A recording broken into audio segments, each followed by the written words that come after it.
আসসালামুয়ালাইকুম, hi there. চলে এসেছি আপনাদের জন্য খুবই স্পেশাল একটা রেসিপি নিয়ে। আজ আমি তৈরি করে দেখাবো ব্যাচেলারদের জন্য স্পেশাল একটা রেসিপি। যারা মেসে কিংবা হোস্টেলে থাকেন, বিরিয়ানি খুব সচরাচর খাওয়া হয় না কারণ তৈরি করা অনেক ঝামেলা। তাদের জন্য আমি আজকে তৈরি করে দেখাবো রাইস কুকারে বিফ বিরিয়ানি।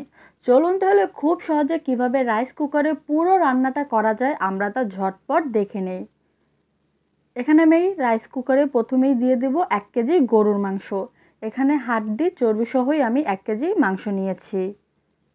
এরপরেতে দিয়ে দিচ্ছি 1 কাপ পেঁয়াজ কুচি, দেব 10টা কাঁচামরিচ, 2 টেবিল চামচ আদা বাটা, 2 টেবিল চামচ রসুন বাটা, হাফ কাপ পেঁয়াজ বাটা, স্বাদ মতো লবণ, 2 চামচ লেবুর রস, 2 চামচ লাল মরিচের গুঁড়া, হাফ কাপ সয়াবিন তেল,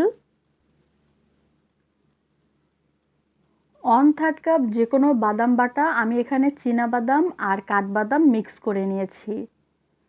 দিয়ে দিব হাফ কাপ টক দই, 1 চামচ বিরিয়ানির মশলা,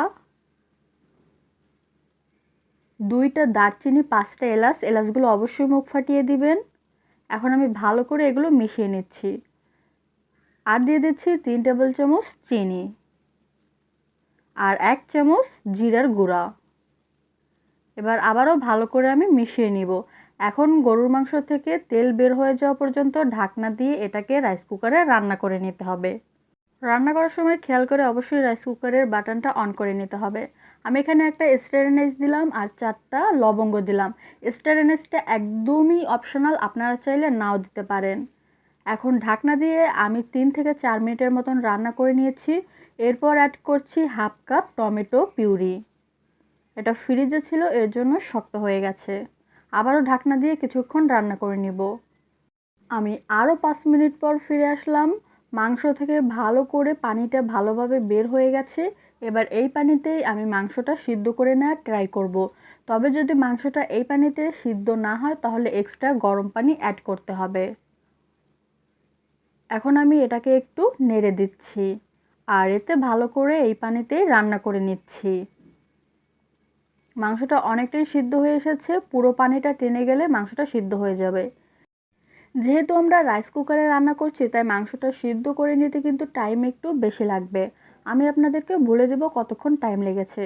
ভিউয়ার্স, পানিটা পুরোপুরি শুকিয়ে গেছে, হালকা একটু রয়েছে, মাংসটা পারফেক্টলি সিদ্ধ হয়ে গেছে। আমি এক্সট্রা কোনো পানি অ্যাড করব না। তবে আপনাদের গরুর মাংস যদি বেশি শক্ত হয়, সিদ্ধ হতে না চায়, তাহলে অবশ্যই 1 কাপ গরম পানি দিয়ে এটাকে আবারও সিদ্ধ করে নেবেন। এখন এই ঝোলের মধ্যে কিছুক্ষণ মাংসটা কষিয়ে নিতে হবে। আমি মিনিমাম 3 থেকে 4 মিনিটের মতন ঝোলের মধ্যে মাংসটা ভালো করে কষিয়ে নিয়েছি। দেখুন তেলটা কিন্তু উপরে উঠে এসেছে।